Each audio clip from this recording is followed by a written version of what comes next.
Good morning friends. आज की online कक्षा में सभी का स्वागत है। हम अंग्रेजी विषय का एक टॉपिक है एक्टिव एंड पैसिव वॉइस का अध्ययन कर रहे थे। कुछ रूल हमने पढ़ लिए थे। आइए उसके कुछ आगे चलते हैं, कुछ नियम और पढ़ते हैं और वाक्य भी बनाते हैं। उम्मीद करता हूँ पिछला वीडियो आपने देखा होगा और पैसिव वॉइस आपको समझ में आया होगा। चलिए, एक्टिव एंड पैसिव वॉइस मैंने आपको बताया था कि एक्टिव का मतलब सक्रिय, पैसिव का मतलब निष्क्रिय। ऐसा वाक्य जिसमें कर्ता क्या हो, सक्रिय मोड में, वो एक्टिव होता है, और ऐसा वाक्य जिसमें कर्ता हो निष्क्रिय मोड में, तो उसे क्या कहते हैं, पैसिव वॉइस।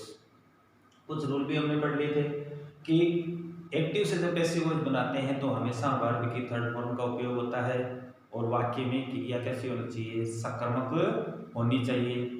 यानी वाक्य में सकर्मक क्रिया होगी तभी एक्टिव से पैसिव वॉइस बनाया जा सकता है, और उनमें टेंस का परिवर्तन कभी नहीं होता, और कर्ता के अनुसार वर्ब का यानी सब्जेक्ट के अनुसार वर्ब का उपयोग किया जाता है। ये कुछ रूल्स हमने पढ़ लिए थे। आइए आगे चलते हैं। टेंस, एक्टिव वॉइस और पैसिव वॉइस, ये स्ट्रक्चर है। यानी जब वाक्य प्रेजेंट टेंस में हो और उसका एक्टिव वॉइस में, एक्टिव वॉइस यदि प्रेजेंट टेंस में दिया हुआ हो तो पैसिव वॉइस कैसे बनाते हैं, ये कुछ स्ट्रक्चर है। जो टेंस है और टेंस में परिवर्तन हम नहीं कर सकते। तो प्रेजेंट सिंपल के अंदर क्या होता है, सबसे पहले आता है सब्जेक्ट, सब्जेक्ट के बाद वर्ब की फर्स्ट फॉर्म, और सिंगुलर सब्जेक्ट है तो उसके साथ वर्ब के साथ एस या ईएस लगाते हैं और ऑब्जेक्ट आ जाता है। यदि यही वाक्य अगर मान लो क्या हो, नेगेटिव हो, तो सब्जेक्ट प्लस वर्ब। अब नेगेटिव होगा तो क्या करना पड़ेगा, डू या डज का उपयोग करना होगा। डज नॉट प्लस वर्ब की फर्स्ट फॉर्म और ऑब्जेक्ट। ठीक है, ये तो सिंपल वाक्य था, अफर्मेटिव सेंटेंस। ये था नेगेटिव। नेगेटिव में सब्जेक्ट प्लस डू या डज, सब्जेक्ट सिंगुलर है तो डज आएगा, प्लूरल है तो डू आएगा, और नॉट लगाना है। यदि वाक्य किसका हो, प्रेजेंट सिंपल का हो, और उसको हम पैसिव वॉइस में बदल रहे हैं, तो सबसे पहले क्या करते हैं, इस ऑब्जेक्ट को यहाँ पे क्या बना देंगे, सब्जेक्ट बना देंगे।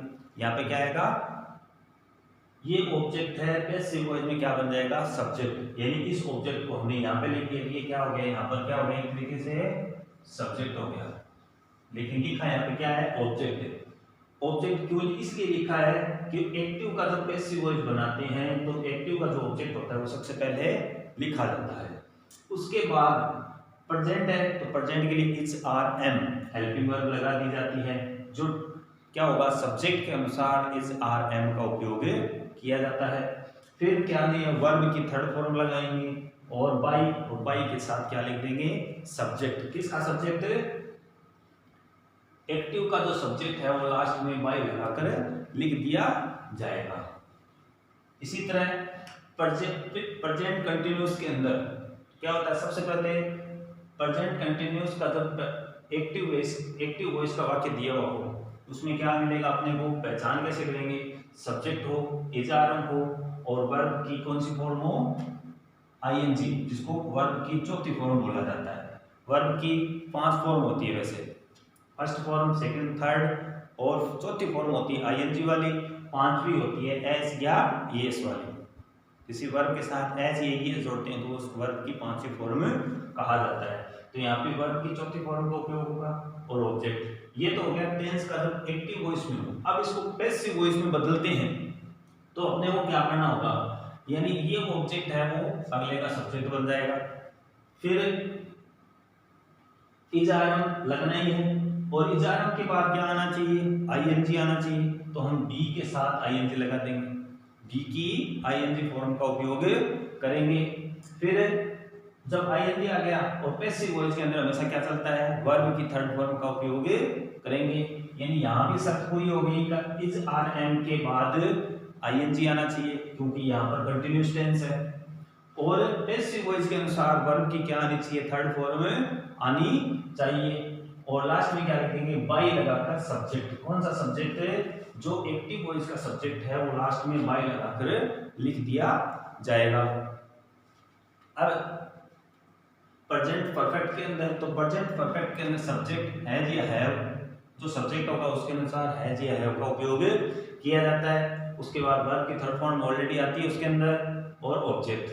अब जब इसका पैसिव वॉइस बनाते हैं तो ये ऑब्जेक्ट है वो यहाँ पे क्या बन जाएगा, सब्जेक्ट बन जाएगा। लिखा मैंने ऑब्जेक्ट है लेकिन ये क्या बन जाएगा, सब्जेक्ट। और सब्जेक्ट के अनुसार हैज या हैव लगा देंगे, और बीन क्या लगा देंगे, बीन, क्योंकि हैज हैव तो पहले से मिला है, और बीन लगा देंगे। और बीन के बाद क्या आती है, थर्ड फॉर्म आती है।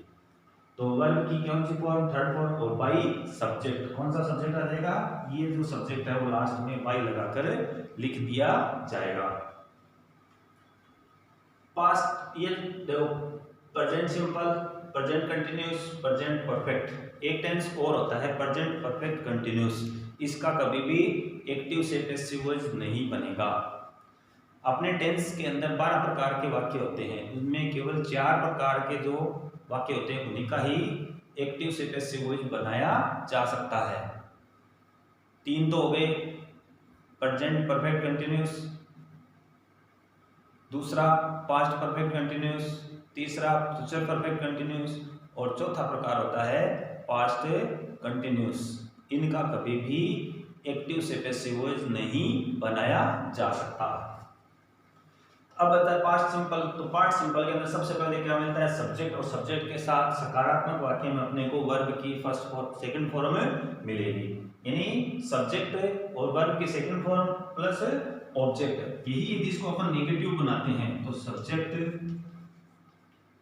प्लस डिड नॉट, वर्ब की फर्स्ट फॉर्म और ऑब्जेक्ट। ठीक है, तो एक तो पहचान ये होगी, वर्ब की सेकंड फॉर्म है तभी पास्ट सिंपल होगा। और डिड आ गया, डिड नॉट आ गया, इसका मतलब पास्ट सिंपल हो गया। अब जब पास्ट सिंपल होगा तो अपने को क्या करना है, ऑब्जेक्ट, इस ऑब्जेक्ट को यहाँ पे सब्जेक्ट बना देंगे। क्या बना देंगे, सब्जेक्ट बना देंगे। उसके बाद पास्ट टेंस है इसलिए पास्ट के अंदर वाज या वर का, यदि पास्ट सिंपल होता है उसको पैसिव वॉइस में बदलते हैं तो वाज या वर, कर्ता के अनुसार हमें वाज या वर का उपयोग करना होगा। फिर वर्ब की थर्ड फॉर्म बाय सब्जेक्ट लिख देंगे, सब्जेक्ट इस वाला लास्ट में बाय लगाकर लिख दिया जाएगा। यहाँ पे ये क्या होगा, ऑब्जेक्ट होगा। पैसिव वॉइस में ये ऑब्जेक्ट बन जाएगा, लेकिन इसको इसलिए लिखा है कि इस ये वाला सब्जेक्ट अब लास्ट में बाय लगाकर लिख दिया जाएगा। फिर आते हैं पास्ट कंटिन्यूअस। कंटिन्यूअस की पहचान आईएनजी होती है, तो subject plus was were plus verb की थर्ड फॉर्म, वर्ब की थर्ड फॉर्म कौन सी हुई, वर्ब के साथ आईएनजी लगा हुआ मिलेगा, प्लस ऑब्जेक्ट। कंटिन्यूअस है तो कंटिन्यूअस वाज वर तो पहले से लगा हुआ है, तो यहाँ पे क्या करेंगे, ऑब्जेक्ट को यहाँ पे क्या बना देंगे, सब्जेक्ट बना देंगे। बना दिया, प्लस वाज वर, और प्लस वाज वर के बाद अपने को क्या लगाना है, आईएनजी। तो वर्ब के साथ आईएनजी लगेगी नहीं, इसलिए बी के साथ आईएनजी लगा देंगे, बी बीइंग बन जाएगा, प्लस वर्ब की third form plus by plus subject. फिर आता है पास्ट परफेक्ट, और पास्ट परफेक्ट में सब्जेक्ट प्लस हेड, सभी कर्ताओं के साथ हेड का उपयोग किया जाता है, प्लस वर्ब की थर्ड फॉर्म आती है और ऑब्जेक्ट। और इसका जो पैसिव वॉइस बनाएंगे, ऑब्जेक्ट को सब्जेक्ट बना देंगे, ये क्या हो गया, एक तरीके से सब्जेक्ट हो गया, प्लस हेड, हेड के साथ क्या जोड़ देंगे, बीन जोड़ देंगे, और बाद में वर्ब की थर्ड फॉर्म बाय और सब्जेक्ट। ये कुछ स्ट्रक्चर है, ये तो टेंस। यदि इस टेंस में वाक्य हो तो आप पैसिव वॉइस में इस प्रकार उसमें परिवर्तन करके पैसिव वॉइस बना सकते हो। शर्त यही है कि आपको ये स्ट्रक्चर याद होनी चाहिए। स्ट्रक्चर याद होंगे तभी आप एक्टिव से पैसिव वॉइस बना सकते हैं। इनको अपनी कॉपी में नोट करिए, फिर कुछ रूल और है उनको आगे पढ़ते हैं, नोट करिए। वाक्य लिख लिए होंगे, आगे चलते हैं। हमने प्रेजेंट और पास्ट के 3-3 वाक्य बना लिए थे। अब फ्यूचर टेंस में केवल 2 टेंस के ही, फ्यूचर में फ्यूचर सिंपल और फ्यूचर कंटिन्यूस का यदि एक्टिव हो तो दो के ही केवल पैसिव वॉइस बनाए जा सकते हैं। Future continuous, future perfect continuous tense के एक्टिव से पैसिव वॉइस नहीं बनाए जा सकते। तो देखो फ्यूचर सिंपल के अंदर अपने को क्या देखने को मिलता है, सब्जेक्ट प्लस विल या सेल, आई और वी के साथ तो क्या लगता है सेल, बाकी सब कर्ताओं के साथ विल का उपयोग मिलेगा और लास्ट में ऑब्जेक्ट मिल जाएगा। यदि इसको पैसिव वॉइस बनाते हैं तो ऑब्जेक्ट को क्या बनाएंगे हम यहाँ पर सब्जेक्ट, सब्जेक्ट बना देंगे। तो ये क्या हो गया लिखा है यहाँ पे, ये ऑब्जेक्ट यहाँ पे आ जाएगा तो पैसिव वॉइस का क्या हो जाएगा सब्जेक्ट हो जाएगा। और विल या सेल लेना है और ये मॉडल है, मॉडल के बाद बी का उपयोग करेंगे, उसके बाद वर्ब की थर्ड फॉर्म का उपयोग किया जाएगा प्लस बाय और सब्जेक्ट। यहाँ पे क्या होगा ये ऑब्जेक्ट होगा किसका, ये ऑब्जेक्ट यहाँ जाकर इसको ऐसा कैसा सब्जेक्ट यहाँ उतार देंगे, यहाँ क्या बन जाएगा ये ऑब्जेक्ट बन जाएगा। अब आता है फ्यूचर परफेक्ट आएगा, सॉरी ये फ्यूचर परफेक्ट आएगा। फ्यूचर परफेक्ट का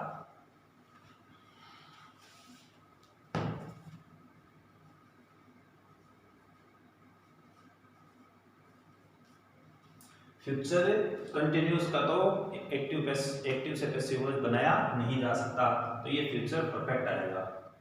तो क्या मिलेगा अपने को, subject plus will plus sell plus have plus verb की थर्ड फॉर्म प्लस ऑब्जेक्ट, ये तो अपने को एक्टिव वाक्य मिलेगा। अब इसको हमें पैसिव बनाना है, तो पैसिव क्या बनाएंगे, ये ऑब्जेक्ट है वो यहाँ जाकर क्या बन जाएगा पैसिव वॉइस का सब्जेक्ट बन जाएगा। विल और सेल अगले ने दे रखा है, हैव भी दे रखा है और हैव के साथ अपने को क्या लगाना है बीन लगानी है, BWN बीन, और वर्ब की थर्ड फॉर्म और बाई लगाकर क्या लिख देंगे सब्जेक्ट। ये यहाँ पे क्या होगा पैसिव वॉइस का ऑब्जेक्ट बन जाएगा। ये जो सब्जेक्ट है वो बाई लगाकर लिख देंगे, लेकिन होगा क्या पैसिव वॉइस का ऑब्जेक्ट होगा, ताकि आपको समझ में आ जाए कि अपन एक्टिव से पैसिव के अंदर जा रहे हैं। तो ऑब्जेक्ट को यहाँ लिख देंगे और सब्जेक्ट को सबसे लास्ट में और बीच में वर्ब की थर्ड फॉर्म का उपयोग करना है। ये कुछ रूल थे। यानी टेंस के अंदर 12 वाक्य होते हैं, 12 वाक्यों में से केवल 8 का ही एक्टिव से पैसिव वॉइस बनाया जा सकता है। ये रूल नोट करिए, फिर आगे कुछ उदाहरण देखते हैं। ये नोट कर लिए होंगे आपने। चलिए आगे कुछ उदाहरण एग्जांपल्स हल करते हैं, एक्टिव से पैसिव वॉइस में बदलते हैं।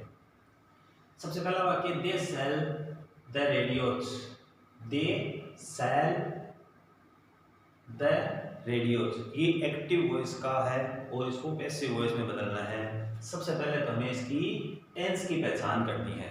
तो सीधी सी बात है, दे है और दे के साथ सेल लगा हुआ है और सेकंड फॉर्म नहीं है, तो इसका मतलब प्रेजेंट सिंपल हो गया, प्रेजेंट सिंपल हो गया, क्योंकि वाक्य करता कैसा है प्लूरल है और प्लूरल के साथ वर्ब की फर्स्ट फॉर्म आती है, इसका मतलब प्रेजेंट सिंपल है। तो प्रेजेंट सिंपल है, इसका मतलब हमें इज आर एम का उपयोग करेंगे। तो सबसे पहले हमें पता क्या होना चाहिए, सब्जेक्ट वर्ब और ऑब्जेक्ट।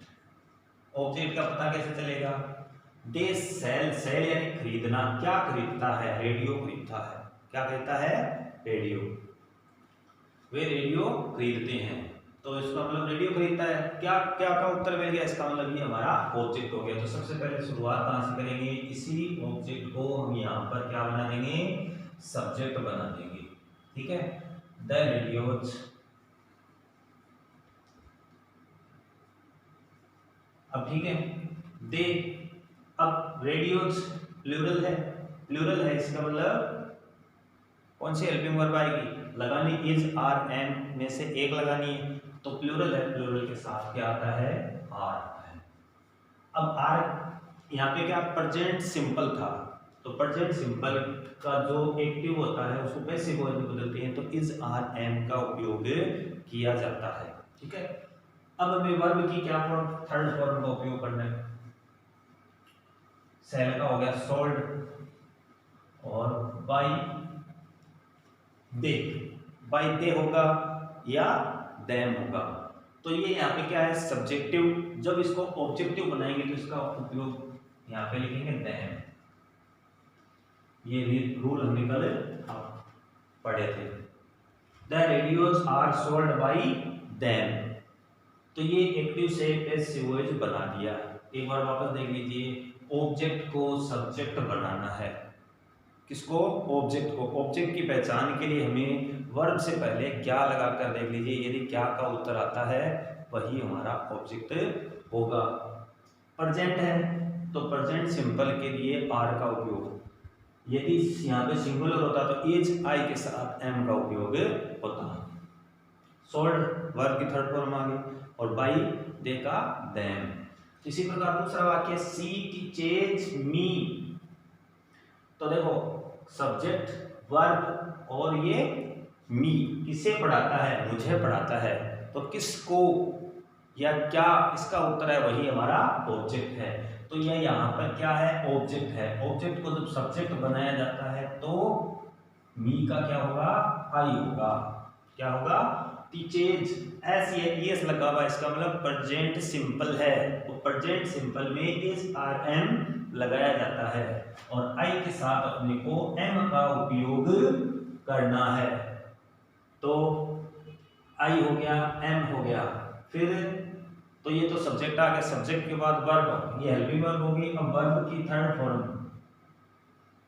और T A you ji H T, ये थर्ड फॉर्म हो गई। बाई, सी टीचेज मी। तो सी का लास्ट में क्या कर देंगे? हर कर देंगे। By her. अब अगर इसका नेगेटिव होता तो यहाँ पे क्या होता? सी डज नॉट टीच मी। तो डज नॉट होता तो यहाँ पे आई एम नॉट लग जाता। I am not taught by her, बस अंतर इतना ही है। अब आगे वाला वाक्य, फार्मर्स ग्रू राइस। ये जो वर्ब की थर्ड फॉर्म है तो ये पास्ट सिंपल है। क्या है? पास्ट सिंपल है। तो अपने को सब्जेक्ट मिल गया, वर्ब मिल गई, क्या उगाता है? ग्रो यानी उगाना। क्या उगाता है? चावल उगाता है। तो हमारा ऑब्जेक्ट मिल गया। तो हम सबसे पहले क्या लिखेंगे? राइस। अब पास्ट सिंपल है तो पास्ट सिंपल के लिए हम वाज वर्ब का उपयोग करते हैं। राइस क्या है? सिंगुलर है, इसलिए वाज का उपयोग करेंगे। वाज। उसके बाद थर्ड फॉर्म किसकी? ग्रो की। तो इसकी थर्ड फॉर्म होगी G R O W, grown. Bye. अब जो फार्मर है तो उसको वैसा का वैसा उतार देंगे।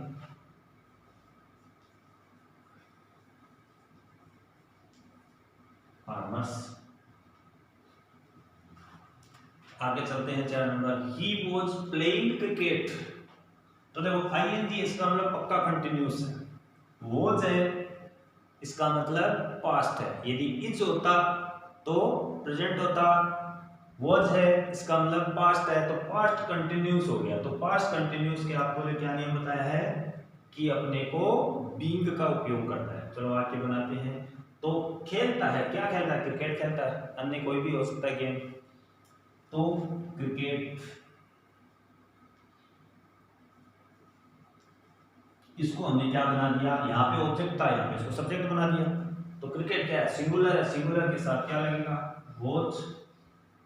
और वॉच के बाद आईएनजी फॉर्म आती है तो इसलिए बीइंग की आईएनजी फॉर्म। ठीक है। और प्ले, तो प्ले जो प्ले का आईएनजी था वो हमने बी को दे दिया तो बीइंग बन गया। बच्चा प्ले, प्ले की थर्ड फॉर्म प्लेड। फिर by him. Cricket was being played by him. He को हमने क्या बना दिया? हिम बना दिया। Last 5 number, she has repaired the cars. Has है इसका मतलब प्रेजेंट, थर्ड फॉर्म दे रखी है तो इसका मतलब प्रेजेंट परफेक्ट टेंस है। हैज किस में होती है? प्रेजेंट परफेक्ट के अंदर होता है। और थर्ड फॉर्म दी हुई है तो प्रेजेंट परफेक्ट टेंस हो गया।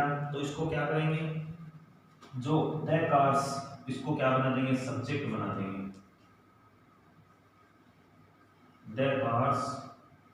अब यहाँ पे क्या था? हैज सिंगुलर था, कार क्या है? प्लूरल है, तो हैव का उपयोग होगा। और हैव के साथ क्या लगना है? बीइंग लगनी है। यानी हैव के बाद थर्ड फॉर्म बीइंग और प्लस वर्ब की तरफ फॉर्म रिपेयर्ड, अगर खुद ही नहीं रखी है,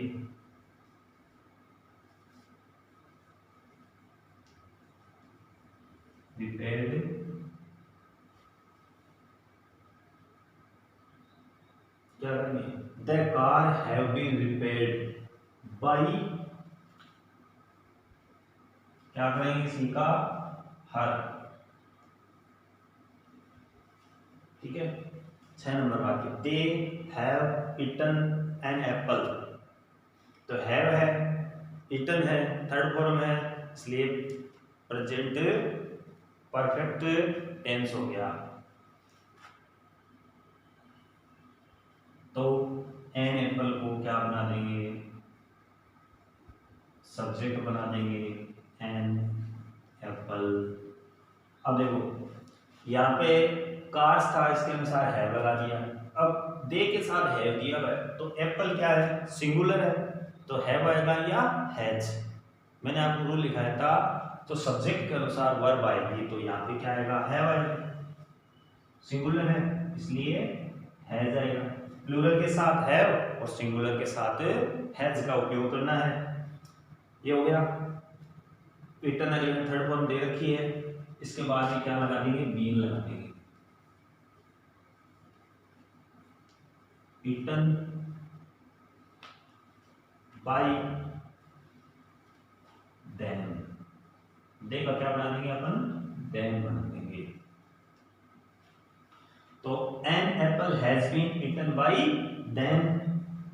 7 नंबर, वी सेल हैव। तो सेल है, इसका मतलब फ्यूचर है। हैव आ गया, इसका मतलब पक्का, ये परफेक्ट टेंस है। कौन सा? Future perfect. तो फ्यूचर परफेक्ट के अंदर क्या करना है अपने को? तो completed the task. The task को क्या बना देंगे? सब्जेक्ट बना देंगे।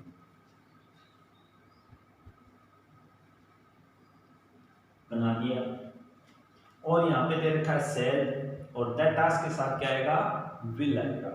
क्या आएगा? विल। यानी आई और वी के साथ सेल आता है, बाकी सब कर्ताओं के साथ अपने को विल लगाना है। तो आई और वी, यहाँ पे वी दे रखा है इसलिए सेल आ गया। द टास्क अलग है इसलिए विल आ जाएगा। और will have been, will have been. अब वर्ब की थर्ड फॉर्म लगानी, कंप्लीटेड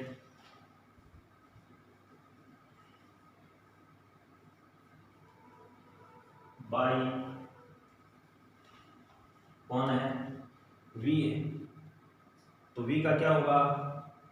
अस, बाय अस।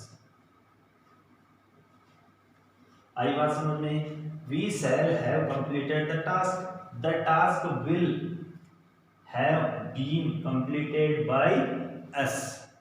ये कुछ वाक्य थे हमने जिनको एक्टिव से पैसिव वॉइस में बदला, और कुछ मैंने आपको स्ट्रक्चर भी दिखाए थे। उन स्ट्रक्चर की सहायता से हम एक्टिव को पैसिव वॉइस में आसानी से बदल सकते हैं। इसकी कुछ शर्तें हैं। पहली बात तो आपको वाक्य पढ़ना आना चाहिए। वाक्य क्या आना चाहिए? पढ़ना आना चाहिए। उसके बाद आपको सब्जेक्ट और वर्ब ऑब्जेक्ट इसकी जानकारी होनी चाहिए। फिर उसके बाद आपको टेंस के स्ट्रक्चर याद होने चाहिए। कौन से टेंस के अंदर कौन सी हेल्पिंग वर्ब का उपयोग किया जाता है उसका आपको स्ट्रक्चर पता होगा, तब ही आप उसको पैसिव वॉइस में बदल सकते हैं। उम्मीद करता हूं पैसिव वॉइस आपको समझ में आए होंगे। अगर वीडियो आपको अच्छा लगा हो तो लाइक और शेयर जरूर करें। हमारे चैनल को सब्सक्राइब जरूर करें। धन्यवाद। और इनको कॉपी में नोट भी करिए।